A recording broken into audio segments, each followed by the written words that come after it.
The silence in the hospital room was broken only by the steady beep of monitors. Jack Miller sat beside the bed, his large, scarred hands gently holding his daughter's smaller one. Emma lay unconscious, her face bruised, medical devices tracking her vital signs. Doctors had told him she would recover, but seeing his 12-year-old child like this ignited something primal within him. 3 days ago, the Volari had arrived on Earth. Their ships had appeared without warning above major cities worldwide. In Washington, D.C., where Jack and Emma lived, the aliens had established what they called a cultural exchange center. That was where Emma had been when one of the aliens had shoved her aside during a disagreement with another human visitor. Emma had fallen badly, hitting her head against a metal display case. To the Volari, it had been a minor incident. They'd issued a formal apology through diplomatic channels. Case closed, as far as they were concerned. They didn't know who Jack Miller really was. 20 years earlier, Jack had been Lieutenant Colonel Jack Miller, one of 50 volunteers for Project Sentinel. Genetic modification, cybernetic enhancements, neural rewiring. The military had transformed them into something beyond human, the perfect soldiers to defend Earth against potential extraterrestrial threats.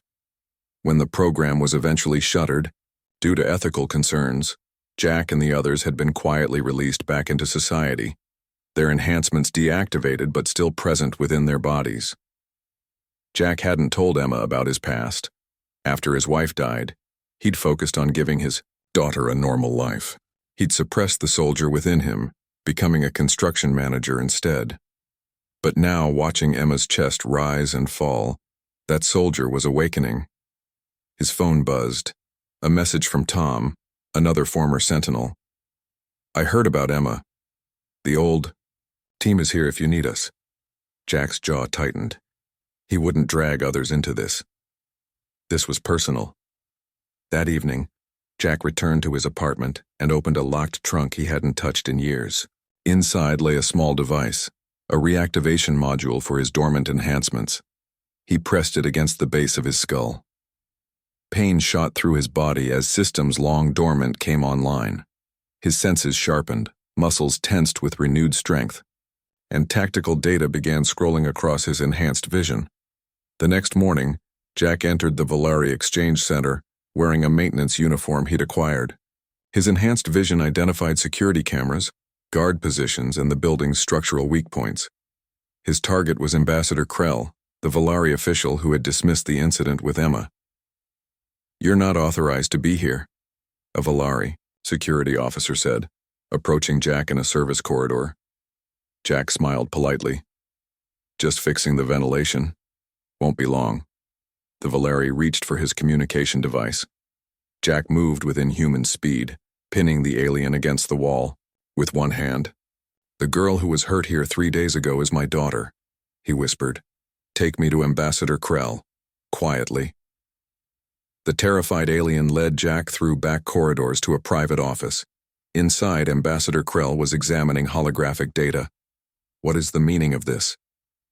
Krell demanded as they entered. Jack released the security officer. "Leave us," he ordered. The officer fled. Krell stood tall, his bluish skin flushing darker with anger. "Human, do you realize the diplomatic incident you're causing? My name is Jack Miller. My daughter is Emma Miller.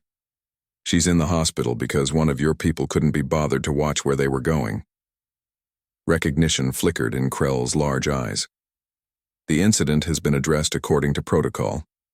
Compensation has been offered." Jack stepped closer. "You think money fixes this? Your people come to our world, hurt our children, and expect us to just accept it?" "It was an accident," Krell insisted, reaching slowly for a concealed alarm button. Jack moved faster than the Volari could track, grabbing his wrist. "I wouldn't." Krell's eyes widened. "What are you?" "Something your intelligence missed when you decided Earth was ripe for your cultural exchange.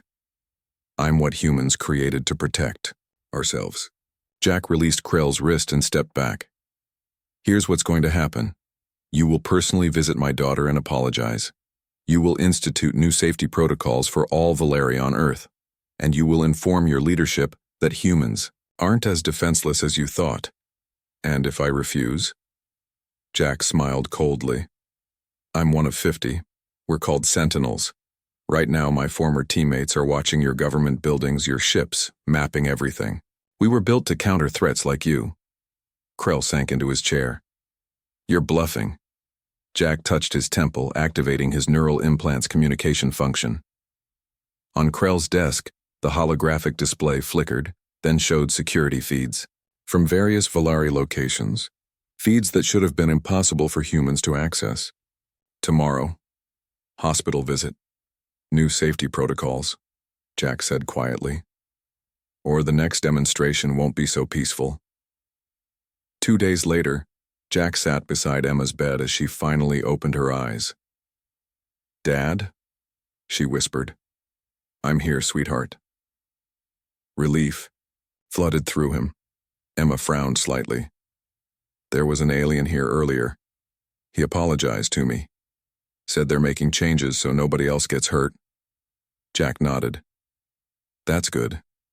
He seemed scared of something, Emma added. Maybe he's just learning that humans aren't what they expected, Jack said, squeezing her hand gently.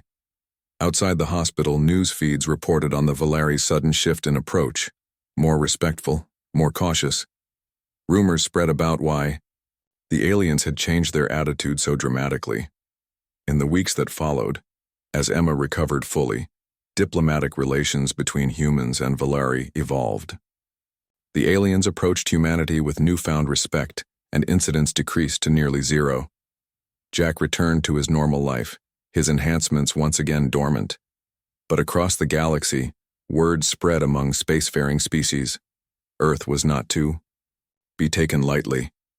Hidden among ordinary humans were warriors unlike any the stars had seen before. The planet was protected by invisible guardians, parents, teachers, ordinary workers, who could transform into something extraordinary when threatened. And somewhere in Washington, D.C., a construction manager played catch with his daughter in the park, both of them unaware of the new chapter in human-alien relations that their story had begun.